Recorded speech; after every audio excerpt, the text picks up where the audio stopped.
Welcome to the YIVO Institute for Jewish Research. My name is Julia Rothkopf, and I'm the Program Associate at YIVO.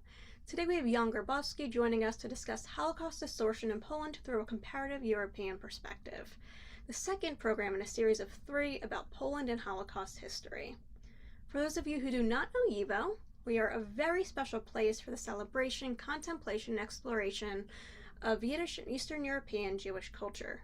We are located in New York City, where our library and archive contain over 24 million documents and 400,000 books, which are used by researchers from all around the world.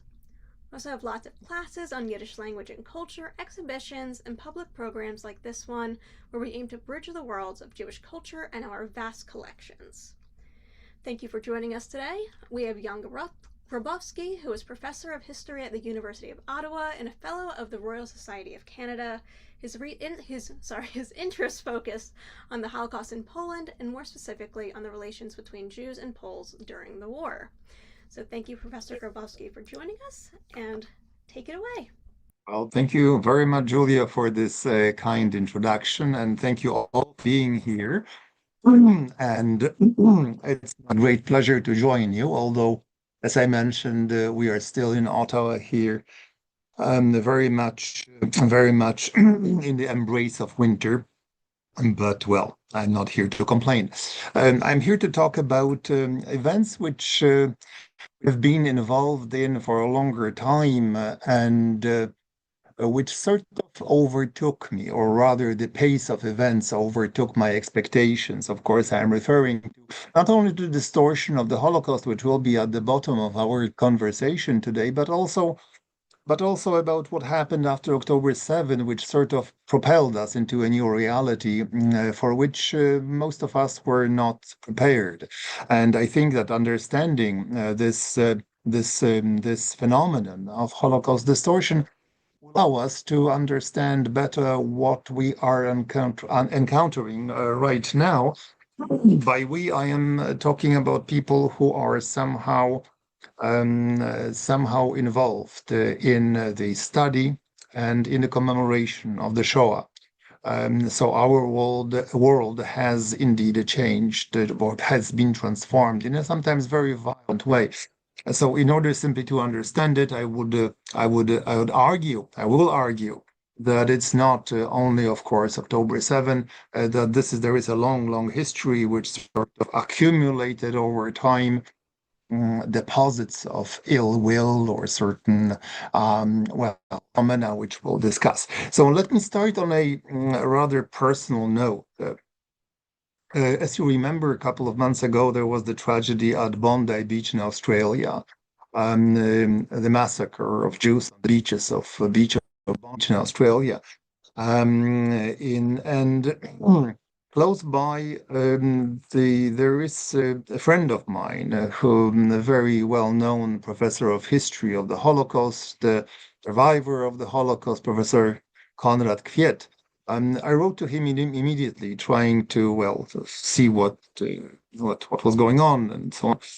He wrote back after a moment, and I believe he wouldn't be cross if I knew that I shared this one part of his email.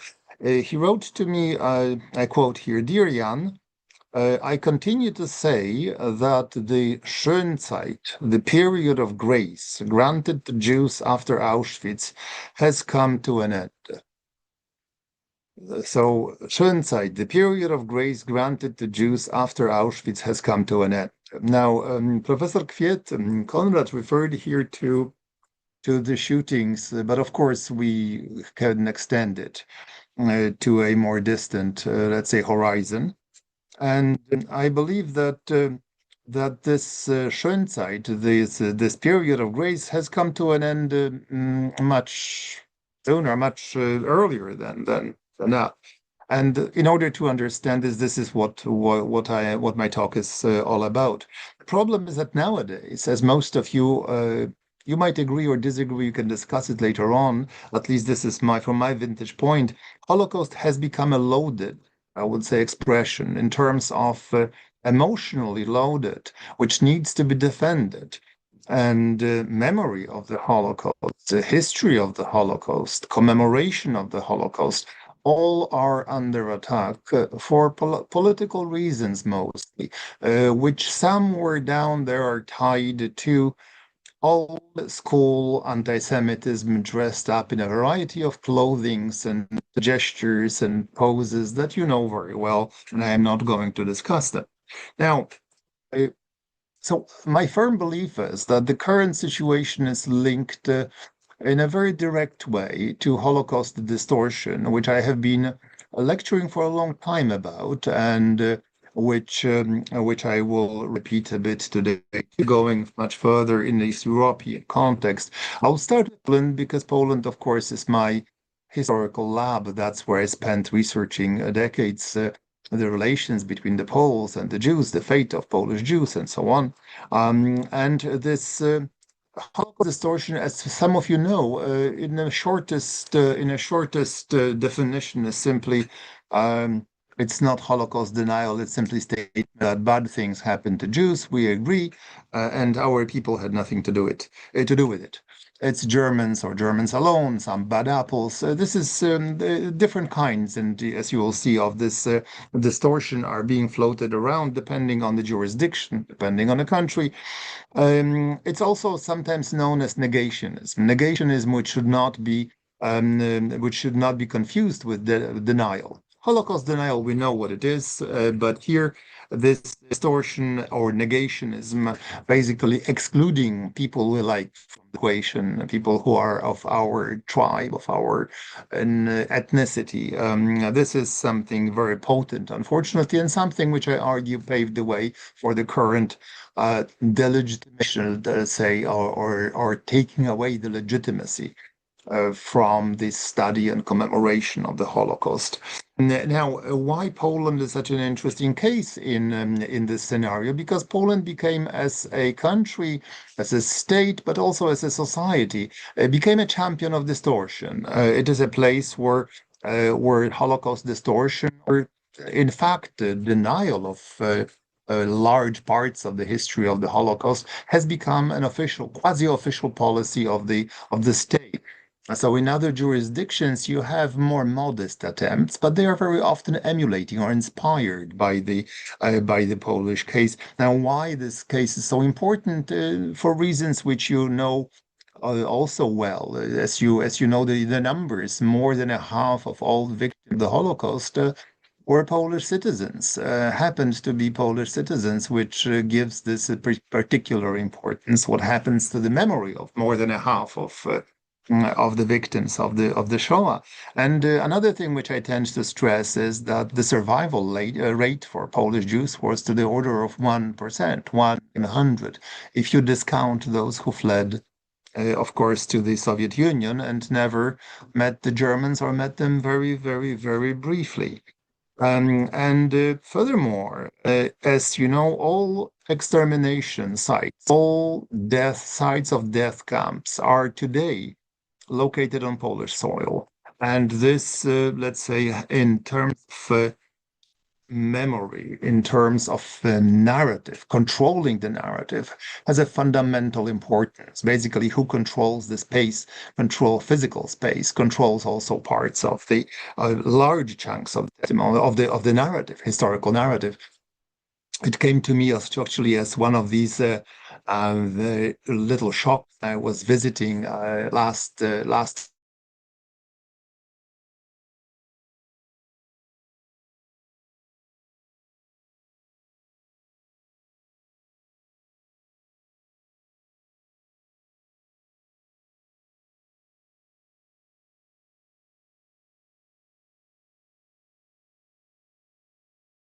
the toothbrushes and so on belonging to the victims, generously lent by the museum, by the Polish Auschwitz Museum. But there was, according to what I saw, there was a price to pay. If you want your suitcases, if you want our suitcases, if you want our toothbrushes, and if you want our combs, you have to include our narrative in your account. And that's what happened. So just to give you an idea, this extent to which the control of physical space can translate into control of a narrative is very often unreported, unseen. It takes really a specialist. If you are a person of goodwill going to a museum, watching a movie, you don't know basically that there are certain items missing and other items have been inserted in order to make you appreciate the Holocaust from a very different angle than before.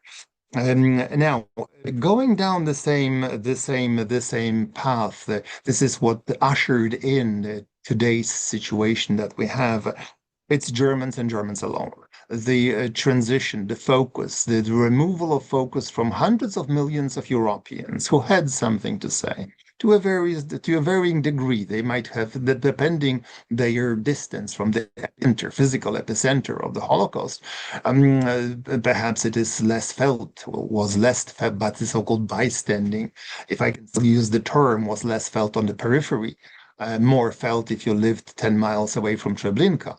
But the thing is that removing these masses of people of non-Jews from the equation and turn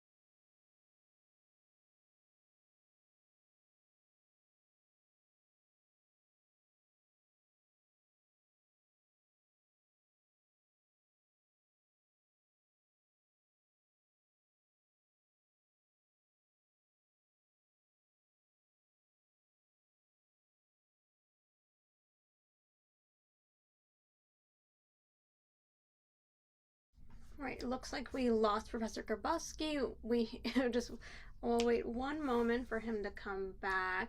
Oh, he's back. Looks like he is coming back at least. See, his name just popped back up. I see a comment in the chat about the cold wind from Canada. Alright, we'll just wait one moment.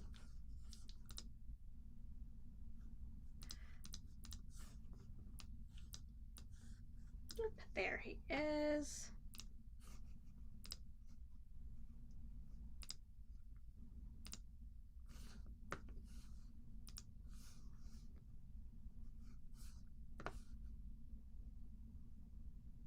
We lost you, but you're back. give me a second here. No problem. Okay, are we back in touch? Yes, I hear you. I believe we missed two parts. We missed what you were in the middle of saying, and then we missed the point that you made about the toothbrushes. Okay, well, let me go back. Can you hear me now? Can you see me? Yes. Unfortunately, this is the problem with the Edu-Rome network in my university. Sometimes it plays tricks, so the fault is on my end, I believe, not on yours.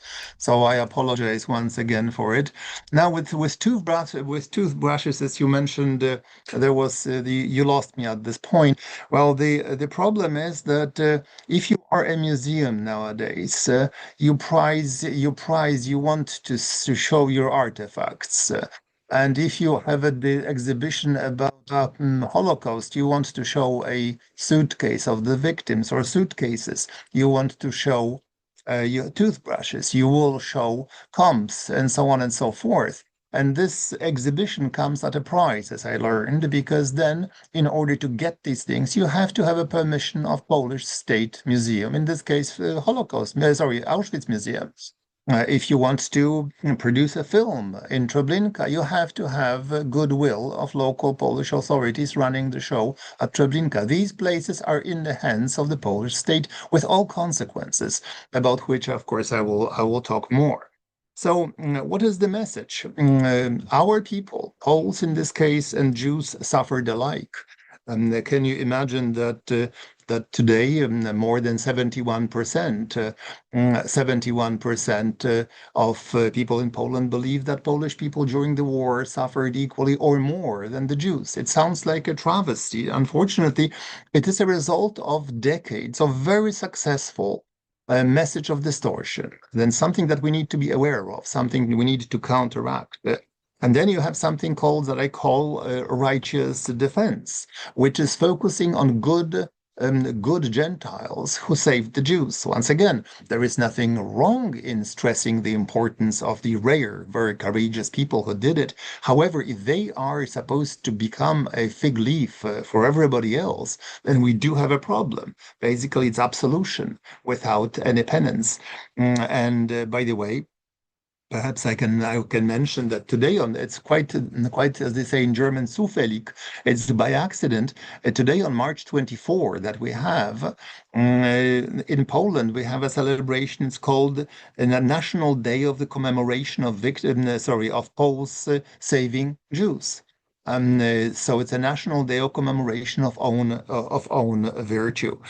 So you have something called righteous defense. So not only the Gentiles are now being taken out of the equation in a way, leaving the Germans and Jews alone, but certain heroic figures, the righteous among the nations, are now represented as the default position, default attitude of the masses of people across Europe, actually, which is deeply, deeply troubling from historians' point of view and any other point of view.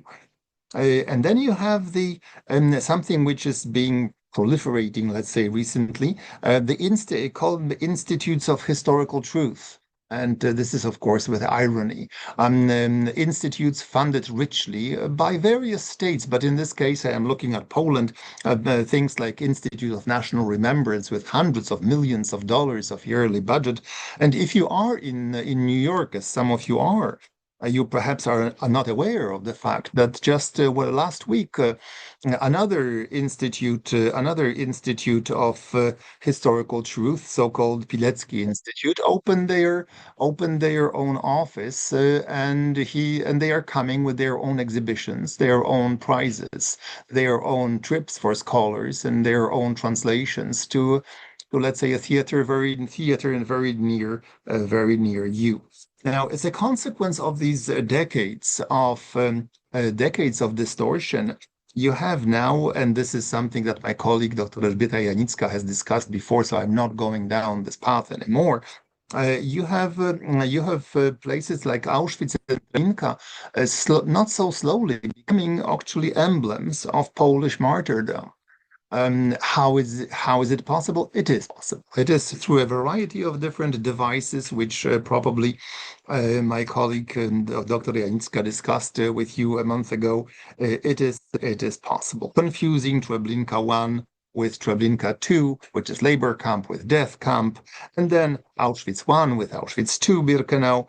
And of course, and here we move to a different location, so to say, a different scenario. If this persuasion is not enough, then the people involved in a falsification of the history of the Holocaust will have recourse to legal means. And in several countries, these codes are on the books. Now, we call them memory laws, which sort of started in the 1980s and then made a career in France in the end of 1990s, the beginning of this century. And the goal of these memorial laws was basically to protect certain parts of history which were seen by the state, by the elites also, as crucial to national identity remembrance. And here we are talking about Holocaust denial, for instance. But these laws, in a perverted way, served nationalistic regimes, especially in Eastern Europe, Central Europe, in order to build defenses around their own national narrative, defenses based on legal solutions, on paragraphs of criminal and civil code. I'm not going into details here, just as you know, probably some of you know, I had my own encounters both with criminal and with civil jurisprudence in Poland. But one has to remember that these laws are now on the books in many countries, the so-called slandering the good name of the nation laws. They are a imminent threat, and they have been used, and no doubt they will be used in the future too. And the slandering of the good of the nation, or as you know from 2018, the so-called Polish Holocaust law of January 2018, that who blames the Polish nation for the crimes of Nazi Third Reich will go for 3 years to prison. So all of this is a part of the intellectual, unfortunately, scenery in which delegitimization of the Holocaust occurs or happens. So you have civil jurisprudence, I mentioned it before, and then you have also on top of these institutes of historical truth that I mentioned, which are richly funded by the state, remember.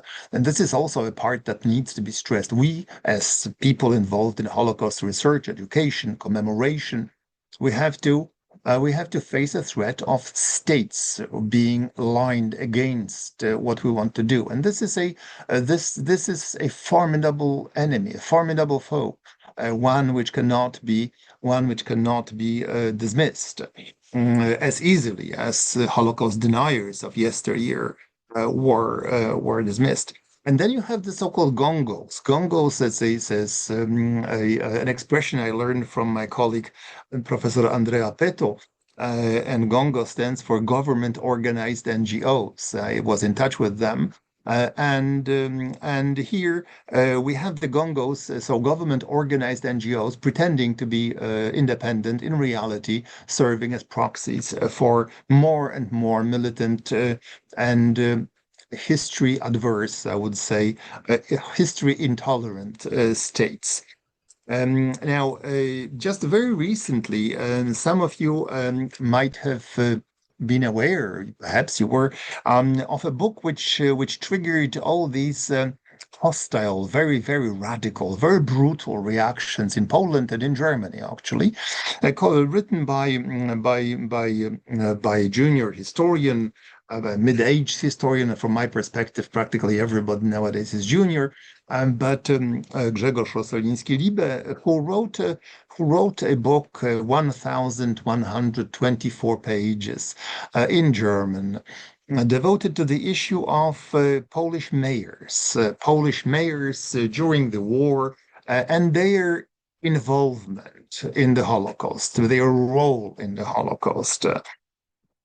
What happened was a frightening example of paranoia, with the president, the ministers in Poland denouncing the book that they have not seen and, of course, not read. An attack led by the Institute of National Remembrance, appointing special commando to go after the author. It's something truly reprehensible.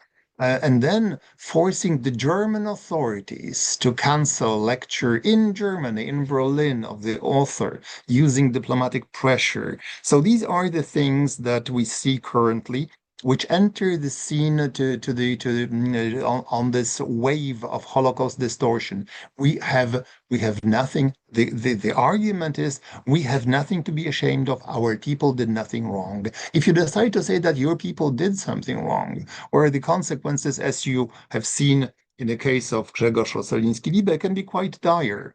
And not that German historians of the Holocaust were helpful. They were not. But it goes further. It goes, the problem with Holocaust distortion, as I see it now, is the problem, or it's a generalized attack on testimony, survivor testimony. And this is something that preoccupies me to no end. And this is something that I struggle to comprehend, and then I am trying to think about the ways how to combat it. As a scholar, as a historian, what happens is once the generation of survivors is gone, their testimonies are fair game. And as long as our guards are down, we will suffer the consequences. starts in a very innocuous way. You have now people trying to tell us that these survivors could not have seen because it was physically impossible. They were too young or the window was too small. I mean, I am not thinking these are the from their hideout. They could not have seen it because there was a special commission that went into the hideout today and looked out, peeked out, and couldn't see the scenery described decades ago by survivors. So, but it goes further. We have now a new threat, which is something I really am very preoccupied with. I call it late testimonies. You have now researchers full of bad will who will go and create ex nihilo from nothing. Let's say non-Jewish testimonies, interviewing 90 to 100-year-old people and basically producing new historical evidence which will directly refute the Jewish survivor evidence. So these are the things done within the confines, within the frame of Holocaust distortion. All of this leads me to say that we are looking at what Yehuda, my late friend Yehuda Bauer, so aptly termed writing usable history. World does not need history with the Jews in it. World needs history rather without the Jews. This is more generic. This is the de-Judaized history of the Holocaust. I will come back to it. I will come back to it in a little moment. Now, I mentioned I gained traction here with the Polish example because I would suggest that Polish state has done the most in terms of denying the Holocaust, in terms of distorting. What is actually sad is that this attack on the history and commemoration of the Shoah in Poland doesn't really hinge on one's political points of view. So democratic forces and governments that today are in power continue essentially the same narrative, or maintain, enforce the same narrative concerning the Holocaust that the nationalists and authoritarians did until 2023. And this is of course a sad statement of the power of this kind of distortion. So I started with Poland, but as I mentioned, this Polish example, I would once again suggest or argue is pretty healing. And here, let me share one slide with you if I can. Let me see if it works. You'll have to tell me if it worked or not. But I'd promise not to use many slides, but I will need now your answer, whether you can. It will take a couple of moments for the slide to load. Can you see it now? I need some. Not yet, but Not we'll yet. give Okay, it so another let's. moment. Yeah. Now we see it. Okay, so some of you know it. It's for me, it's a very poignant teaching tool. I call it the Monument of Hungarian Innocence. And here you have, this is a monument of Holocaust, I would call it, of Holocaust distortion. Basically the message you can see here in the middle, the figure of this innocent Archangel Gabriel, who stands for the innocent Hungarian people as being cruelly attacked from above by this eagle, and the eagle, black eagle, represents the German Reich, the Third Reich, or Germany. If I don't want to touch my controls here, or I'll lose you again. But if you magnify or make it enlarge this picture, you will see that on the on the right paw of this eagle, there is a date on a 1944. Basically, the meaning of the monument is. Yes, there were 437,000 dead Jews who were shipped to Auschwitz, and living Jews who were shipped to Auschwitz, who were killed in Auschwitz, Hungarian Jews. But our people had nothing to do with it. It was the Germans and Germans alone. This is it boils down to this kind of message, which of course is not acceptable. But unfortunately, this is the message which people who are not, let's say, well versed in history, who don't know that Hungarian authorities, civil, military, police were supervising the deportation of 437 10,000 Hungarian Jews between the months of March and July 1944, they will actually believe it. It's the Germans and Germans alone. Once again, this is the kind of commemoration that we had, a commemoration that we have seen. And the problem is that this kind of it's not blindness. It is very selective blindness, as you can see, has been following the Holocaust since the times of war, or immediately times of post-war. Versions of it were in Poland throughout the Soviet bloc, as you know. It was actually the expunging of the Jews, or the removal of the Jews from the Holocaust equation has been done something universally across Central and Eastern Europe. Once again, let me share with you. I should not have actually taken off this share thing, but let me go back to one more picture that I would like to show you. You will see how this removal of offending Jews was deeply rooted. So here, I hope you can see it. Let's hope you can. This is a place of mass murder of Jews of Tarnów in Poland, and the inscription is basically that the Nazi murderers in this place murdered about 10,000 citizens, which is true. It is not untrue. They were citizens. They were not, of course, murdered because they were citizens of Poland. They were murdered because they were Jews. Now let me see if I can venture away from the screen. Okay. So this kind of distortion has been going on for decades.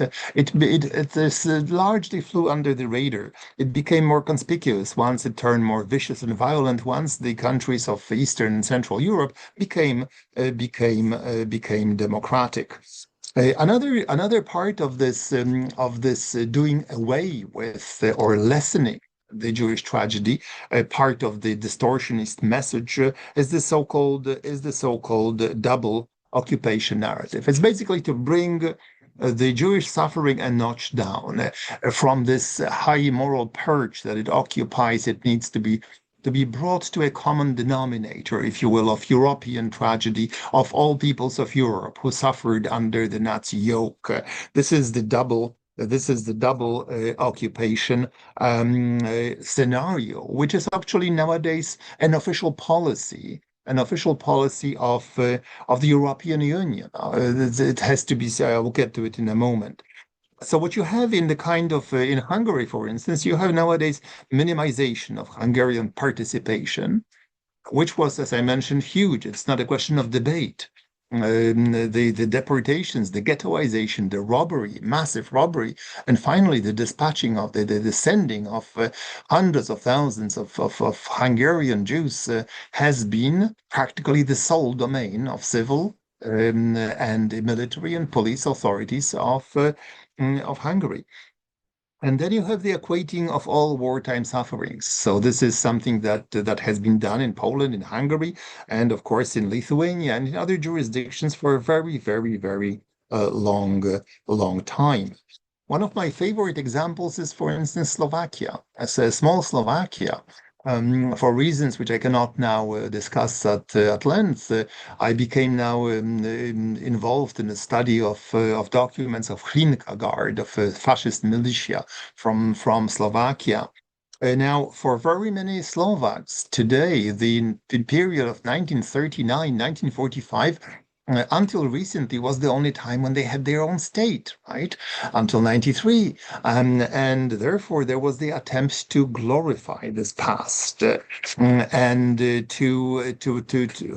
at once again, at a horrifying expense, because at this stage, if you want to seek pride in this period, you have to take stock of the bodies in your drawer, so to say, of the nearly 100,000 Slovak, 80,000 Slovak Jews who were condemned to death by their Slovak contemporaries and compatriots. So these are the things which have been floating around in terms of historical distortions of historical narrative, something that we historians of the Holocaust have been fighting against hard.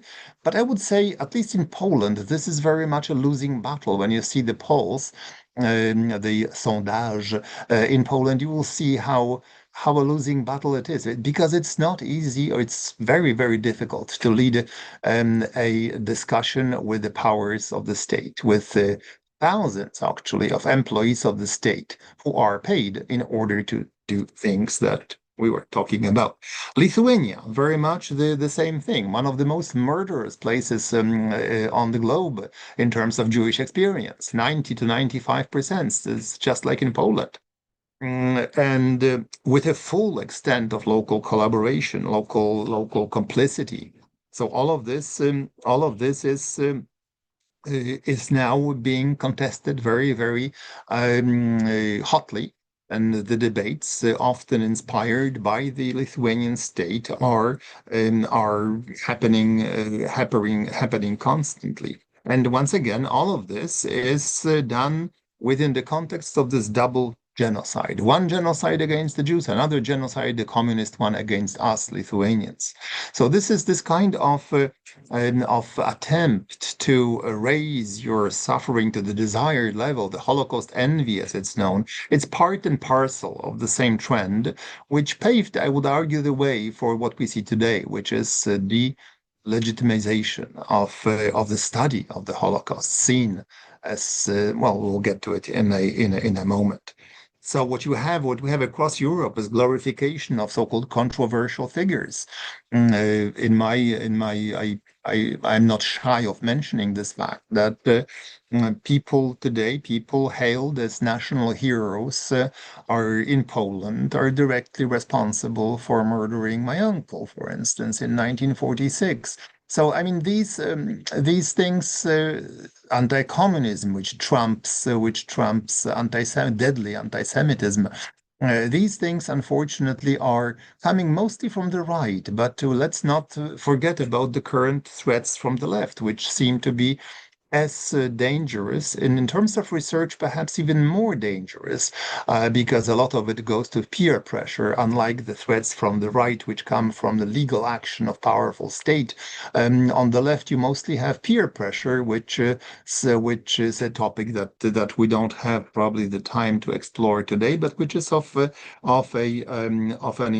certain importance. So once again, Lithuania, you have the emphasis of German responsibility, downplaying local participation, portrayal of collaboration as marginal phenomenon. Bad apples happen everywhere. I mean, every time when I go to a discussion and I hear about the bad apples that are everywhere, I want to walk out. These were not bad apples. They were very rosy apples. They were very good representatives of various strata of various societies. And then the powerful, of course, trend to focus down on the rescuers, on the righteous, as if they were here to bear the burden of cleansing the reputation of their nation. They are not. This is not what this history is all about. Now, slowly sailing to the concluding points of this, to leave some time for a debate here with you. And I don't have, of course, all the answers. If you look at where it brings us, by 2008 and 2009, European Union, as you know, there was so-called Prague Declaration on European Conscience and Communism, which brought together which elevated the victims of the communism, or rather, which branded the atrocities of communism at par with those of Nazism. And so today, on each August 23rd, Europeans celebrate this European Day of Remembrance for victims of Stalinism and Nazism. And then you go into the double genocide, right, thing. So this has been voted. This is the policy, official policy, which has a certain this dilution of the Holocaust, of course, has its consequences. It makes that today's contestation, today's attack on the commemoration of the Holocaust, they do have a grounding in history, in sometimes in distant history. So Holocaust. To go back to the initial words of my friend Professor Konrad Kwiet, I want to quote them once again. I quote him, "Dear Jan, I continue to say that the Schönzeit, the period of grace granted to Jews after Auschwitz, has come to an end." And I believe that Professor Kwiet is entirely right, and we need to understand where this end came from and what can be done. Whether or you agree or not, as someone inside the system, academic system, I can tell you that the research on the Holocaust is under attack.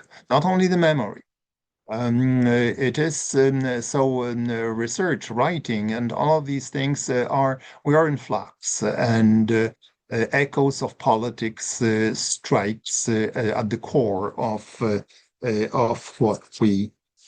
what we do. And we are in the process, just to finish now, we are in the process of looking, of transformation, of observing, of transformation of the Holocaust into a usable past which is not the past that the survivors talked about. I believe I have many other comments, but I would like to have some time to discuss these issues with you if you have questions for me. So I will thank you for your attention. And as I usually do, I leave everybody at a somber note because there is little in terms of optimism I can find in myself, given the circumstances. It doesn't mean that we shouldn't be energetic, we shouldn't continue our work. But simply, as I say, a pessimist is a well-informed optimist. So let me finish here. Thank you so much, Professor Grabowski.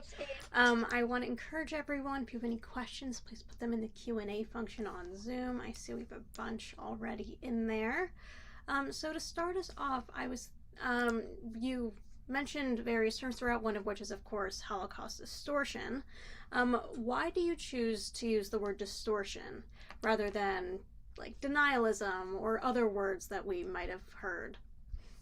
Well, on the simple level, it is a different animal. It is a bit different. It is, of course, form of a denial, but it's a very perverted form of denial. It's very persuasive because denial is simply denying the factuality. Here, the agents of distortion, the states, institutions, organizations, they agree with us.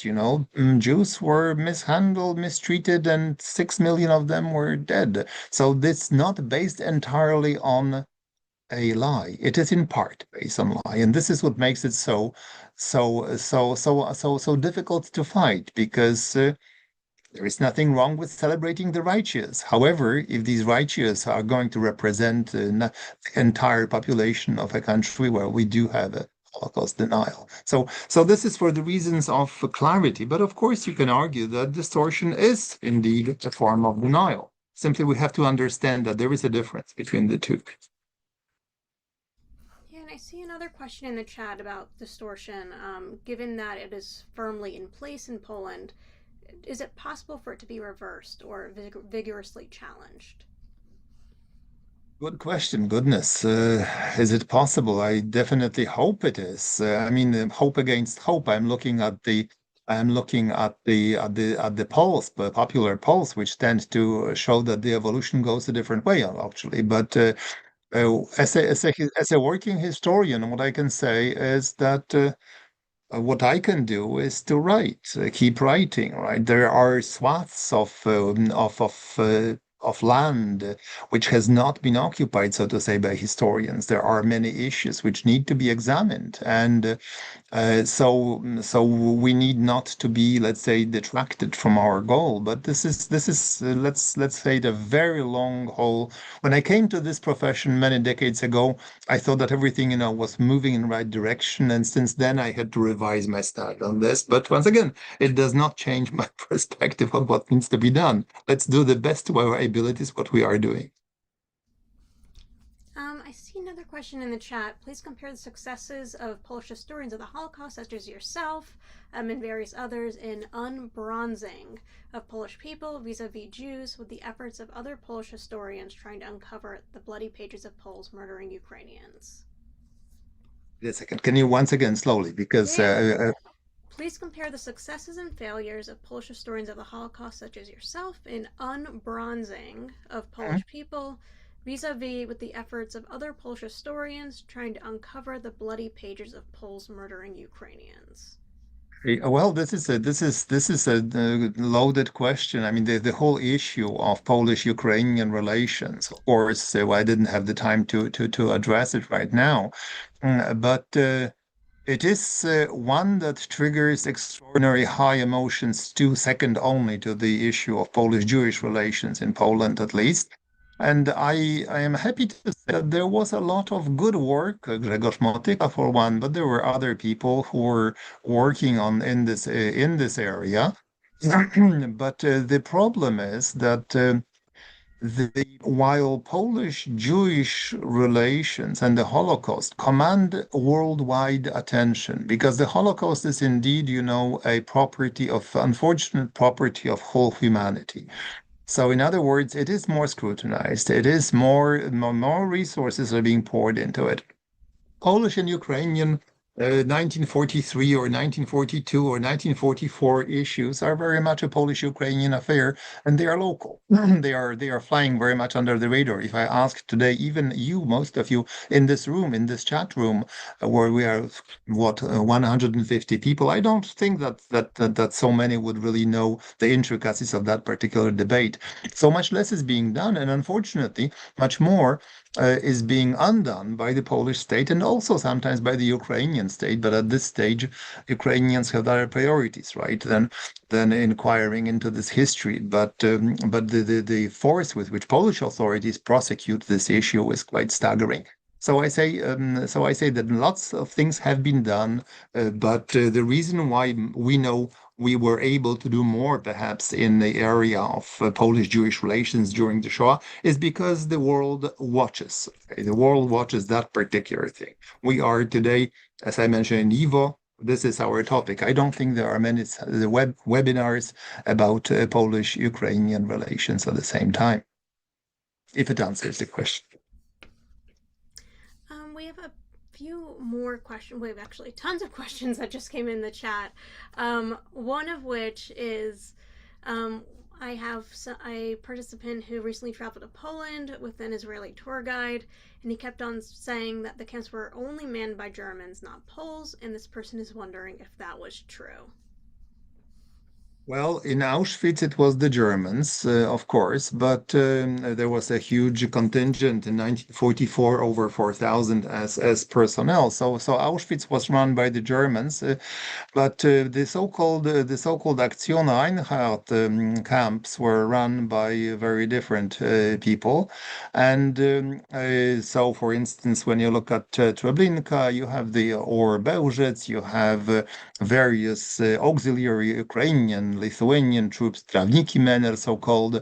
So, and then you have the entire thing, what Dr. Elżbieta Janicka studies in detail, what I also study sometimes, is what happened around the camps. So the atmosphere of the local populations around these camps, including Auschwitz. So what it meant to escape from these places, right? What was the as they say, rayonnement in French, or the influence, impact of these camps, how they were tolerated or how they were received by the population. So of course, yes, these camps were run by the Germans, no doubt about it. In some cases, with very eminent assistance of auxiliary troops from various countries, mostly Lithuania and Ukraine. And then, as you can see, there was the involvement of various strata of various institutions, like, for instance, even Polish mayors who provided wood or timber used to build certain structures. I mean, you can go down this road, but it's important to do these studies. Another question in the Q&A is, with increased Jewish and non-Jewish tourism in Poland, are these tourists being offered the narrative that Poland is today a pro-Jewish nation? Does the narrative say that whether or not the Poles were anti-Semitic in the past, today they are great friends of the Jews in Jewish Polish history? I would say that more or less this is the thrust of the argumentation, with certain twists, mind you, because as you know, there are official, at least were until the war started, there were official trips sanctioned by the Ministry of Education of Israel, tens of thousands of young Israelis visiting different sites of Jewish suffering. And then, under the influence of Polish authorities, they were asked to change part of this curriculum in order to recognize the good offices of the Polish nation and other aspects of it, including the museums of something that I very vocally protested against, which was sending young Jews to see the museums of so-called forsaken soldiers that are opening nowadays in Poland, forsaken soldiers who were fighting communism after 1944-45 and who also made their own distinct contribution to murdering the survivors of the Holocaust, Jews who were treated as communists. That was the excuse.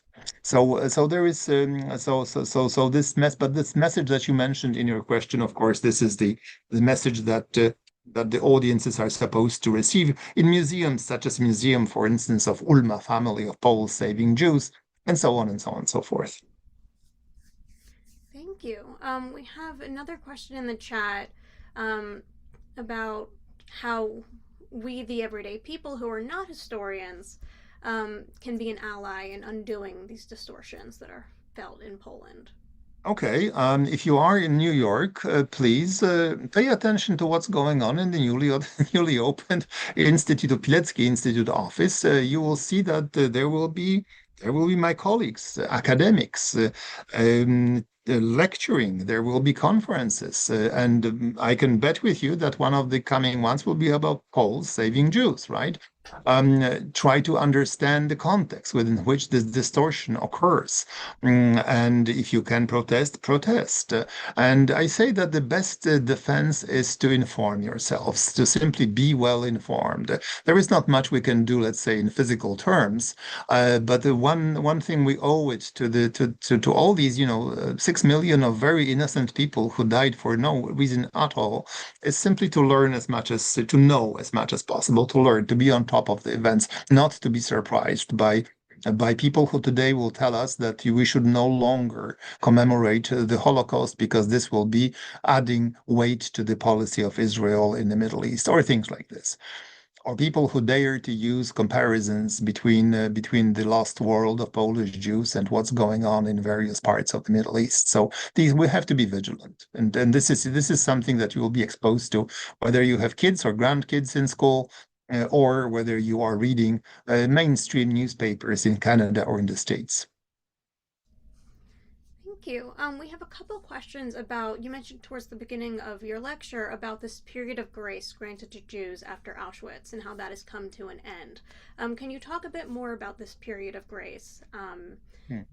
And we have a question about what it was called, as well as just the general period. Right. I mean, look, we didn't know at the time that this was a period of grace. We thought it was a normal period. That's the problem. Now we know it was a period of grace. Because actually, if you spoke about Holocaust, people tended to shut up. In other words, sorry for the colloquialism here, but if you confronted people, deniers, or if you confronted people, and in Poland they came up with a wonderful expression. It's called, "I'm not an anti-Semite, I am Judeo-skeptical."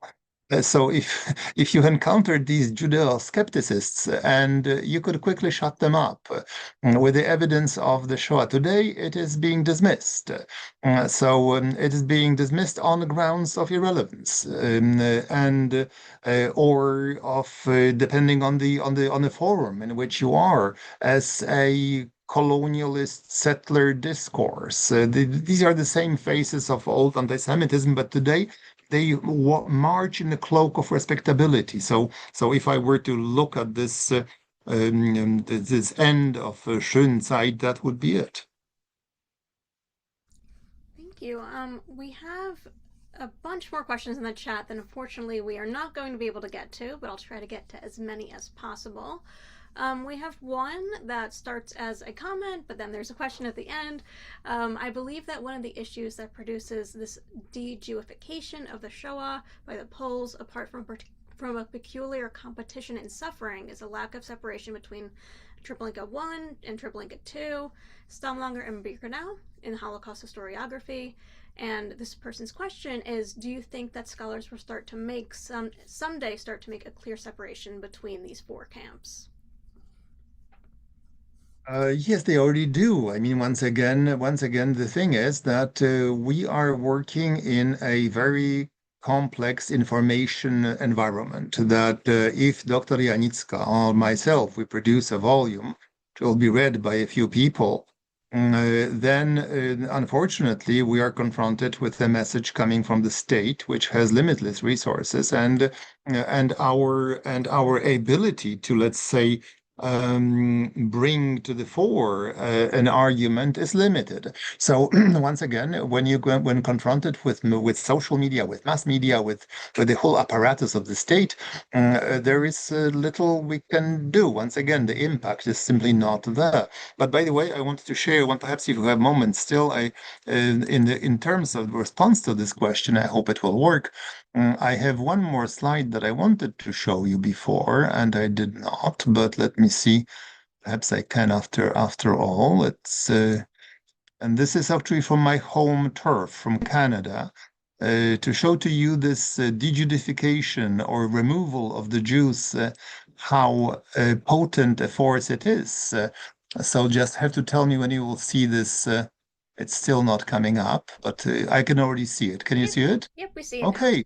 So this is something I did. I'm raising my voice all too often, and this because of it I don't have many friends. But this comes with the job. So this is official Twitter account of the Canadian Armed Forces. Just to finish it on a humorous note, on the International Holocaust Remembrance Day, we honor the victims that died at the hands of fascism for being members of marginalized groups.